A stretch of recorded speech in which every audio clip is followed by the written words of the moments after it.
Yeah, yeah. What's good? It's your boy JayThat'sMe. We're going to get into TNA Against All Odds from June the 6th, 2025. A pretty okay show for the most part. It was way better than Under Siege last month, which was not a good show. A very lackluster show. But TNA did fairly well at Against All Odds. So we're going to get into the pre-show first, and then from there we'll get into the main card.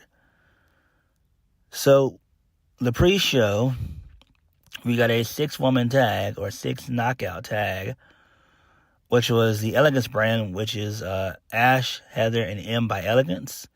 They defeated Zaya Brookside and newcomers Harley Hudson and Myla Grace.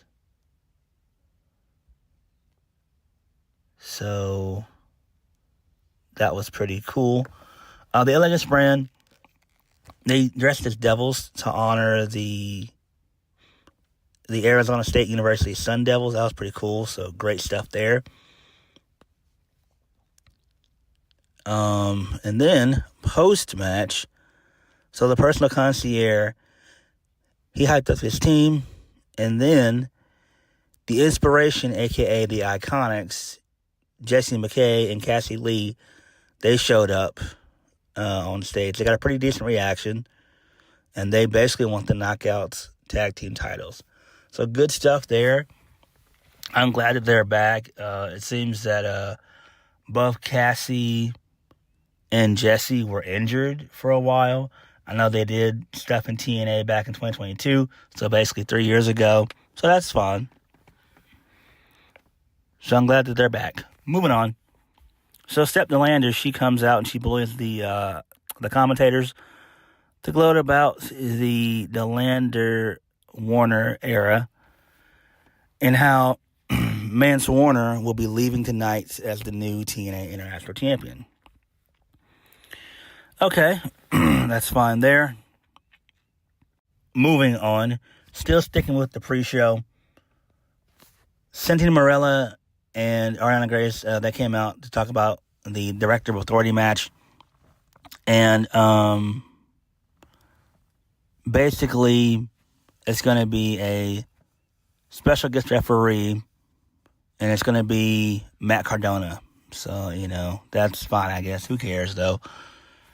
All right, this leads us into the first match of the night on the main card. Steve Maclin defeats Mance Warner to retain the TNA International Championship. Maclin wins via the spear into the corner, into the KIA for the 1, 2, 3. Okay, who cares? It's not really all that important. I'm not really a fan of Steve Maclin, and Mance Warner is okay. So there is that. Moving on. This leads us into the 8-man tag. It was the System. They were defeated by the Hardys, Leon Slater, and the Hometown Star, who basically is Cody Deaner. Ugh. So who really gives a shit about this? I don't know why TNA has him doing a mask gimmick. Just get rid of Deaner, please. Get rid of him. And also get rid of the entire System outside of JDC, because the System, they fucking suck. They are a NWA act at best. So Leon Slater got the win for his team. So I assume at Slammiversary it's going to be Leon Slater versus Moose for the TNA X Division Championship. That should be fun there. Moving on. This leads us into Mustafa Ali versus Jason Hotch. Mustafa Ali wins via the 450 splash on the back of Hotch. And then post-match, Hotch attempts to shake Mustafa Ali's hand, but Mustafa Ali basically bounces out. That's fine. Some people have predicted that Cedric Alexander was going to show up here, and I was one of those people thinking that same thing, but it didn't happen. Now, Tasha Steelz has been talking to somebody on the phone for really 2 days now. She ended up talking to a guy on the phone on TNA Impact this past Thursday, 24 hours ago, and then just tonight, she was also talking to that person again. So maybe it is going to be revealed to be Cedric. Maybe there'll be some live episodes of TNA Impact that'll occur before we get to Slammiversary. So maybe Cedric will show up there. If not, he might just show up at Slammiversary. So you never know. Because we have, I think, about 6 weeks until Slammiversary. So there's that. Moving on. So this leads us into the inspiration. They are interviewed backstage by Gia Miller. So the duo says that they've been gone from TNA for 3 years. They say the Elegance brand doesn't dominate. Instead, they're back to inspire. Okay, that's fun. Pretty cool. Good shit. I'm glad that they're back. I really am. And hopefully, Caden Carter and Katana Chance, hopefully they'll end up coming to TNA as well. I think that would be great. Whenever their 90-day non-competes are up, hopefully they make a stop in TNA. That would be great. It really would. Moving on. So we get the we get the first class penthouse segment. So AJ Francis and Casey Navarro, they loudly aired their grievances with Mike Santana. So the crowd try to drown him out with boos. AJ Francis assumed Mike Santana wasn't in the building. So Santana shows up from the crowd, and he beats up Casey Navarro. And then AJ Francis shows up and attacks him from behind with a champagne glass. And that was the end of the segment. Okay, that's fine there. That makes sense. Do I care about this? No, I don't. Again, I'm not a fan of AJ Francis / Top Dollar. He sucks, but I am a fan of Casey Navarro. Just wish that he didn't have pink hair. So, there is that. Next, Masha Slamovich versus Xia Li. Ying Li.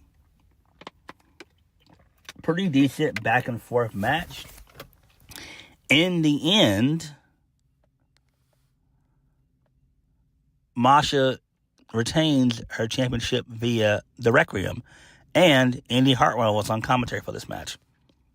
So post-match, the lights went red, and Killer Kelly, who's been gone for about probably a year and a half because she's a mom, which is awesome, she's back. So basically, Kelly dropped the symbolic steel chain at the feet of Masha Slamovich. So maybe they're going to do Masha and Killer Kelly at Slammiversary.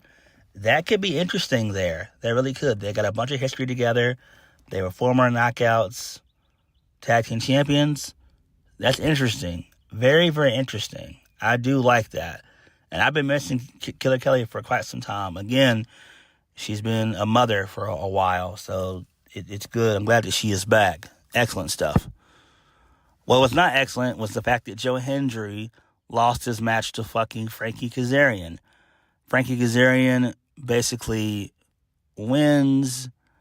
He wins via roll-up. and get his feet on the ropes for the 1, 2, 3. I don't like this. Again, Joe Hendry should have won this match. Frankie Kazarian is really a nobody. At this point, I don't even know why he's still around in TNA. I know he came back, was it in 2023? So he's been back for 2 years. TNA needs to go ahead and just cut their losses with certain talent, and Frankie Kazarian is one person on that list. I mean, it's just time to move on from him. He's not going to be a TNA World Champion. Just move on. Send him to Maple Leaf. Seriously. I mean, if Scott D'Amore, if he's gonna be poaching talent from TNA, just go ahead and just take Frankie Kazarian, the System, Diener, AJ Francis, Steve Macklin. Just take those guys, please. Moving on, the Nemeth, Ryan and Nick Nemeth, they defeat the Rascals, Trey Miguel and Zachary Wentz. Match was okay. The win happened when Nick hit the danger zone, and then they did the Hollywood ending for the 1, 2, 3. So that's fine. I would imagine the Hardys are probably going to really get another rematch. So it'll probably be the Nemeth and Hardys 3. Well, 2. Well, no, my bad. It'll be 3 at Slammiversary. And to me, that makes the most sense. But I do like Ryan and Nemeth being... my bad. I do like Ryan and Nick being the TNA World Tag Team Champions. It is kind of cool. Not Ryan, but Nick, yes. And that was so hilarious in the match. Before we move on, in the match, the crowd, they chanted, "You're adopted," to Ryan Nemeth. That was hilarious. Oh, shit. That was hilarious. That was some hilarious shit. That really was. Moving on. So this leads us into Santino Marella versus Robert Stone. So basically, there was a bunch of interference in this match. Matt Cardona was a special guest referee. So Ariana, she kept trying to get involved. There was a bunch of near falls in this match. Tessa tried to get involved as well.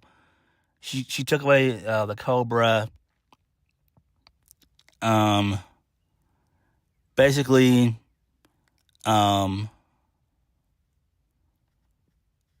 Ariana basically gave Santino a backup Cobra, and Santino hits the Cobra for the 1, 2, 3. And Santino remains the TNA Director of Authority, which is fine, I guess, again. So that makes perfect sense. Because Tessa Blanchard, both Tessa Blanchard and Alicia Fox, a.k.a. Victoria Crawford, got involved. So, I mean, this is fine. And then post-match, Santino gave a heartfelt speech to the crowd. So, they popped. Main event of the evening, Trick Williams versus Elijah, a.k.a. Elias, for the TNA World Heavyweight Championship. Trick Williams wins. He retains via the trick shot via the help of AJ Francis. So, basically, towards the end of the match, AJ Francis, he showed up. So, him and Elias, they got into a little small brawl. So, Trick Williams, he ended up bringing in Elijah's guitar. That distracted the referee. AJ Francis then slid in the TNA World Heavyweight Championship, which Trick used. Trick threw that out the ring, and then he hit the trick shot for the 1, 2, 3. Okay, that makes perfect sense. That's fine. Trick winning and retaining makes perfect sense. Clearly, he's going to lose next month at Slammiversary, which is going to be in New York. So, it's going to be in Mike Santana's stomping grounds, basically. Not really his hometown, but it's going to be in New York. So, That's fine. It makes sense. I forgot to mention Sami Callihan and Eric Young. They were complaining about, Trick Williams being TNA World Champion and all that shit. Who cares? They were arguing about that. Eric Young basically got ejected for hitting a fan on TNA Impact. So there's that. Who cares? Again, Scott D'Amore should just bring all his talents that he wants from TNA, just buy out their contracts or whatever, and put them there. Like, the guys that I don't like, that's where they should be. Maple Leaf or NWA. But Against All Odds was pretty solid for the most part. I'm glad that Killer Kelly's back. I'm glad that the Inspiration, that they're back. That's great. I'm pretty sure in due time, Cedric Alexander will show up. I forgot to mention in the Trick Williams-Elijah match, there was a chance of We Want Truth. And apparently, TNA is looking to sign R-Truth, so hopefully that does happen. And hopefully we'll see R-Truth at Slammiversary. But all in all, Against All Odds was a pretty okay event. But what did you guys think? Like, comment, subscribe. Peace.